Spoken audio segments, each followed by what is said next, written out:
Hey DIY, ever seen steam blasting out from under the hood? That's not just scary. That's your cooling system crying for help. And it's one of the fastest ways to destroy an engine. Here's the scary part. Nearly 50% of engine failures start with cooling system problems. I see it all the time in the shop. One tiny leak, a weak radiator cap, or the wrong coolant, and suddenly you're staring at a $3,000 repair bill. But here's the good news. With a few simple, shop-proven checks, you can keep your cooling system healthy for the life of your car. Stick around. Tip number 7 alone can save you the most money. And if you like real advice that actually works, hit subscribe. Step 1.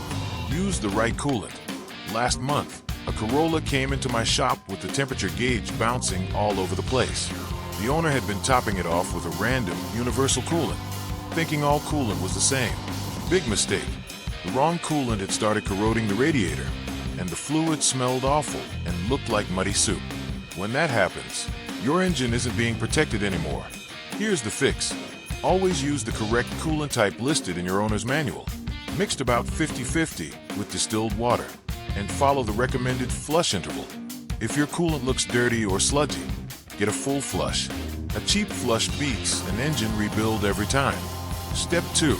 Radiator CAP. The $10 lifesaver. I had a Civic roll in with steam pouring out from under the hood. The owner thought the engine was done. The real problem? A bad radiator cap. That tiny part couldn't hold pressure anymore. So the coolant boiled too early and overflowed everywhere. If you see cracked rubber, coolant stains, or sudden overheating, your cap is warning you. Replace it during routine maintenance. It's one of the cheapest and smartest upgrades you can make. Step 3. Check the thermostat. A customer came in with a truck that overheated 1 minute and ran cold the next. The heater barely worked. The thermostat was stuck half open. That little part controls coolant flow, and when it fails, temperature control goes crazy. Quick test. Pull the thermostat and drop it into boiling water. If it doesn't open smoothly, replace it. Thermostats are cheap. Engine damage is not. Step 4. Electric fans and relays. Ever notice a car that overheats in traffic but cools down on the highway? I saw that exact issue on a Civic. The electric fan wasn't turning on at idle. The fix? A $5 relay. Let your car idle and watch the fan. If it doesn't kick on as the temperature rises, check the fuse, relay, sensor, or wiring. Most of the time, it's a simple fix, not a bad fan motor. Step 5. Clean the radiator and condenser. I once opened the hood on an overheating SUV and found the radiator packed with bugs, dirt, and road debris. Airflow was completely blocked. No airflow means no cooling. Grab a garden hose and gently rinse the radiator and condenser. Don't use high pressure. It bends the fins. A quick cleaning can save you from overheating and an expensive tow. Step 6. Flush the heater core. A customer complained his heater barely worked in winter, even though engine temperature was normal. The heater core was clogged with rusty coolant. If your heater blows weak or lukewarm air, disconnect the heater hoses and flush the core with clean water until it runs clear. It's simple, cheap, and restores proper coolant circulation. Step 7. Burp air pockets out of the system. This one causes a lot of mystery overheating. A Subaru came in right after a coolant flush, overheating non-stop. Coolant level was full, but air pockets were trapped inside.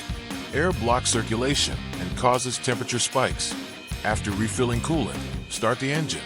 Open the bleeder if equipped, or gently squeeze hoses until all air bubbles are gone and coolant flows steadily. This takes minutes and prevents major headaches. Why the cooling system matters. Your cooling system is your engine's life support. Without proper flow, heat builds fast, and heat kills engines. I've seen cars shut down on the highway in seconds because of a stuck thermostat or pressure loss. Small problems turn into big failures fast. Common myths and mistakes.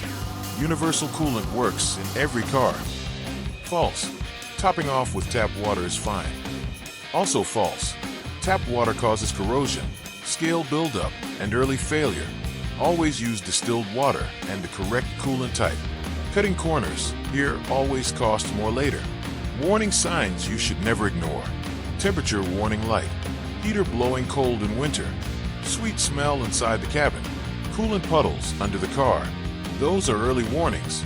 Ignore them, and you're gambling with your engine. Simple preventive maintenance schedule. Coolant flush every 2 to 3 years. Inspect hoses at every oil change. Test radiator cap once a year. I've seen engines fail because someone skipped a $10 test. Here's the bottom line. Do these 7 checks, watch for the warning signs, and follow basic maintenance, and your cooling system will probably outlast the car itself. Prevention costs pennies.